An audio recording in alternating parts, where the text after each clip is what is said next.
বন্ধুরা সকলে ভালো আছেন, যে যেখান থেকে ভিডিও দেখছেন আপনাদেরকে আন্তরিক শুভেচ্ছা জানাচ্ছি। আজকে আমি একটি নতুন ভিডিও নিয়ে এসেছি। আমি তেল ছাড়া, রোদের জুকানো ঝামেলা ছাড়া জলপাই চাটনি করে তৈরিতে দেখাবো। এখানে আমি আধা কেজির মতো জলপাই পরিষ্কার করে নিয়েছি আর চুলে দিয়েছি পানি। জলপাইটা প্রথমত আমি সেদ্ধ করে নেব পানির মধ্যে। হালকা একটু হলুদ গুঁড়ো দিয়ে দিব, সামান্য পরিমাণ করে একটু হলুদ গুঁড়ো দিয়ে দিচ্ছি বন্ধুরা। জলপাইগুলো মোটামুটি সিদ্ধ হয়ে গেছে। এবার আমি একটা ছাঁকনির সাহায্যে জলপাইগুলো পানিতে তুলে নিব। তুলে পানি ঝারিয়ে নিচ্ছি। এখানে একটা ঝুড়ি নিয়ে নিয়েছি পানিটা শুকিয়ে নেওয়ার জন্য। প্রতিটি জলপাই আমি পানিতে তুলে নিচ্ছি বন্ধুরা। তুলে আমি পাইপিং বসিয়ে দিয়েছি। এবার জলপাইগুলো আমি এখানে দিয়ে দিব। যেহেতু আমি এটা তেল ছাড়া বা তৈরি করবো, সেজন্য আমি এখানে তেল দিই নিই। এবার একটা আমি আলু মেকার দিয়ে একটু ভালো করে একটু ছাতলাই নিব। প্রতিটি জলপাই আমি ভেঙে নিচ্ছি বন্ধুরা। প্রতিটি জলপাই আমি ভালো করে মিহি করে ভেঙে নিচ্ছি জলপাইগুলো।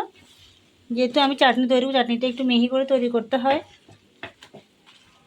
প্রতিটি জলপাই আমি ভেঙে একবারে আমিষ করে নিচ্ছি হাতুড়ির সাহায্যে।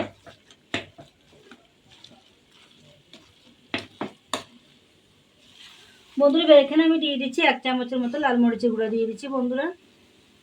আর দিয়ে দিচ্ছি আধা চামচের মতো হলুদ গুঁড়ো দিয়ে দিচ্ছি। এবার দিয়ে দিচ্ছি স্বাদ মতো লবণ দিয়ে দিচ্ছি বন্ধুরা। দিয়ে আমি ভালো করে মিশিয়ে নেব। চুলাটি বন্ধুরা মিডিয়াম লো আঁচে রাখতে হবে, যাতে নিচে লেগে না যায়। খুব সাবধানে আর চাটনি তৈরি করতে হবে। এবার আমি 1 বাটির মতো গুড় নিয়েছি। গুড়টা দিয়ে দিচ্ছি বন্ধুরা। এখানে গুড়টা আমি ভেঙে নিয়েছি আগে থেকে। গুড়টা এখানে দিয়ে দিলাম। দিয়ে এটা ভালো করে মিশিয়ে নেব। ভালো করে মিশিয়ে নিচ্ছি বন্ধুরা। মিঠাইটা আমার মিশানো হয়ে গেছে। এবার আমি চুলাটি লো আঁচে রেখে ঘন ঘন অনবরত কিছুক্ষণ পরপর নেড়ে দিব। মশলা নিচ্ছি এখানে আমি ধনে জিরা আর মুড়ি আর পাঁচফোড়ন দিয়ে একটা মশলা তৈরি করে নিয়েছি। এই মশলাটা এখন দিয়ে দিচ্ছি। এখানে আমি 4 চামচের মতো নিয়েছিলাম, দিয়ে দিচ্ছি মশলাটি। দিয়ে ভালো করে মিশিয়ে নিচ্ছি। আর এখানে বন্ধুরা আমি চিলি ফ্লেক্স নিয়ে নিয়েছি 2 চামচের মতো, দিয়ে দিচ্ছি। চিলি ফ্লেক্সটাও দিয়ে দিচ্ছি এখানে। দিয়ে ভালো করে এটা মিশিয়ে নেব। আচারটি যত পর্যন্ত শুকনো হবে না, তত পর্যন্ত আমরা আচারটা তৈরি করতে থাকবো। ভালো করে মিশিয়ে দিচ্ছি।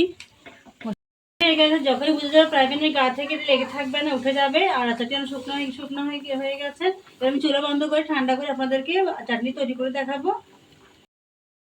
এবার আমি হাতে একটু সরিষার তেল লাগিয়ে নিচ্ছি, যাতে আমার চাটনিটা হাতে লেগে না থাকে। একটা একটা করে আমি চাটনিটা বল আকারে তৈরি করে নিচ্ছি। দিয়ে এখানে আমি চিলি ফ্লেক্স নিয়েছি। চিলি ফ্লেক্সের মধ্যে চাটনি বলটি জড়িয়ে নিচ্ছি। জড়িয়ে আমি একটু রেখে দিচ্ছি। আর একটু রেখে দিচ্ছি আপনারা কীভাবে তৈরি করবেন এই চাটনি বলটি। আচারটি সম্পূর্ণ ঠান্ডা হওয়ার পর আপনারা এই কাজটি করবেন। এবার আমি চিলি ফ্লেক্সের মধ্যে জড়িয়ে নিচ্ছি।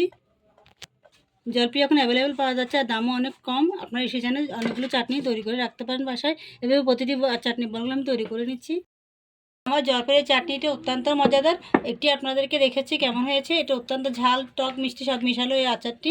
আপনারা একবার হলে বাসায় তৈরি করে থাকবেন। তো বন্ধুরা ভিডিও যদি ভালো লাগে থাকে একটা লাইক দিবেন, কমেন্টে জানাবেন কেমন হয়েছে। যারা এখন আমার চ্যানেল নতুন রয়েছেন, আপনাদের কাছে রিকোয়েস্ট হলো চ্যানেলটি সাবস্ক্রাইব করে দেবেন, পাশে থাকা বেল আইকনে ক্লিক করে রাখবেন, যাতে নতুন ভিডিওগুলো আপনাদের নোটিফিকেশনে চলে আসে। তো বন্ধুরা দেখা হবে, সে পর্যন্ত ভালো থাকবেন। আজকের মতো বিদায় নিচ্ছি। আল্লাহ হাফেজ।